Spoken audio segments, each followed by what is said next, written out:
নমস্কার বন্ধুরা, আপনাদের সকলকে স্বাগত জানাই রসনা বাসনা বাঙালিয়ানার নতুন আর একটি পর্বে।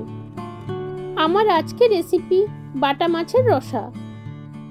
খুবই সহজ এবং সাধারণ একটি রেসিপি, তবে বাটা মাছের রসার আসল স্বাদ পেতে হলে গরম ভাতের সাথে পরিবেশন করতে হবে।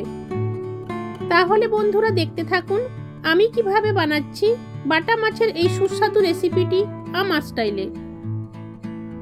এই রেসিপির জন্য লাগছে বাটা মাছ, সর্ষের তেল, কালো জিরে, শুকনো লঙ্কা, কাঁচা লঙ্কা, টমেটো, আদা, রসুন, জিরে, পেঁয়াজ বাটা, লঙ্কা গুঁড়ো, হলুদ গুঁড়ো আর লাগছে নুন।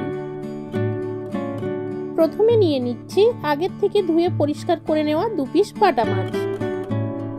এর মধ্যে দিয়ে দিচ্ছি নুন আর হলুদ গুঁড়ো। এবার মাছটাকে নুন আর হলুদ গুঁড়োর সাথে ভালো করে ম্যারিনেট করে নেব। এই অবস্থায় মাছটাকে 10 মিনিট মতো রেখে দেব। রসার মশলা বানানোর জন্য নিয়ে নিচ্ছি 5 কোয়া রসুন, 3টে শুকনো লঙ্কা, 2 টুকরো আদা, 1 চামচ জিরে, 1টা টমেটো আর সামান্য একটু জল। এবার সবকিছু একসাথে খুব মিহি করে পেস্ট করে নেব। বাটা মাছের রসার জন্য মশলা পুরোপুরি রেডি। মাছ ভাজার জন্য গরম কড়াইয়ের মধ্যে দিয়ে দিচ্ছি সর্ষের তেল। তেল ভালোভাবে গরম হয়ে ওঠার পরে সামান্য একটু নুন দিয়ে দিলাম, যাতে ভাজার সময় মাছ কড়াইয়ের মধ্যে লেগে না যায়। তেলের মধ্যে ধোঁয়া উঠতেই বাটা মাছগুলো ছেড়ে দিচ্ছি। রসা কিন্তু বাটা মাছ ছাড়াও যে কোনো বড় মাছ দিয়েও করা যায়। দুটো দিক ভালো করে ভাজা হয়ে যাওয়ার পরে মাছগুলোকে একটা প্লেটের মধ্যে তুলে নিচ্ছি। মাছ ভাজা কমপ্লিট। এবার চলে যাচ্ছি রান্নাতে। মাছ ভাজার বাকি তেলের মধ্যে আর 1 চামচ মতো সর্ষের তেল অ্যাড করে নিলাম। তেল ভালো করে গরম হওয়ার পর দিয়ে দিচ্ছি 1/3 টিস্পুন কালো জিরে। কালো জিরে ফুটে উঠতেই দিয়ে দিচ্ছি পেঁয়াজ বাটা। এখানে আমি বড় সাইজের একটা পেঁয়াজের বাটা ব্যবহার করছি। মিনিট 2 ভেজে নেওয়ার পরে যখন পেঁয়াজের কাঁচা ভাবটা চলে গেছে, সেই সময় দিয়ে দিচ্ছি আগের থেকে তৈরি করে রাখা মশলা।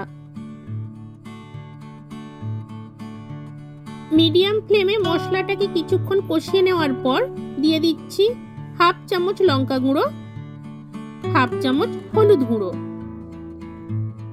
আবারও সমস্ত মশলাটাকে মিডিয়াম ফ্লেমে কিছুক্ষণ কষিয়ে নেব।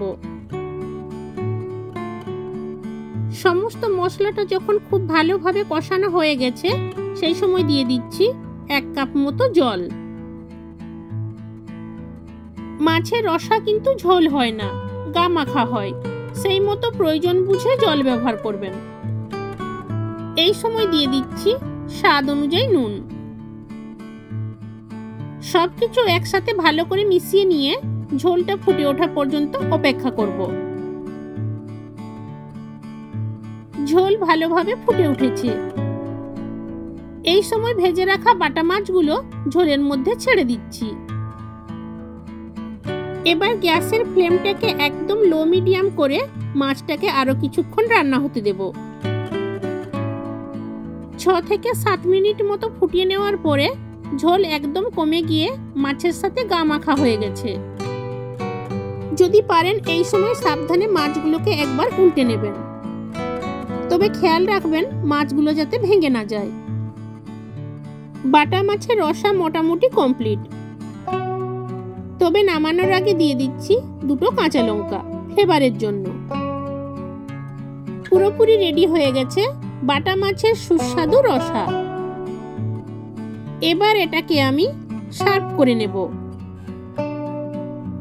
আমার আজকের রেসিপি আপনাদের কেমন লাগলো কমেন্ট করে জানাবেন। আপনাদের ভালো লাগলেই আমার সার্থকতা। আমার এই রেসিপিটি যদি আপনাদের ভালো লেগে থাকে, লাইক করবেন, কমেন্ট করবেন আর বন্ধু বান্ধবদের সাথে শেয়ার করবেন। নতুন কোনো বন্ধু আমার এই ভিডিওটি দেখে থাকলে চ্যানেলটি সাবস্ক্রাইব করার অনুরোধ রইল। পুরনো যে বন্ধুরা চ্যানেলটিকে সাপোর্ট করছেন তাদেরকে জানাই অসংখ্য ধন্যবাদ। আজ এই পর্যন্ত। আগামী দিনে নতুন কোনো রেসিপির সাথে আবারও দেখা হবে। ততক্ষণ সবাই ভালো থাকবেন, সুস্থ থাকবেন।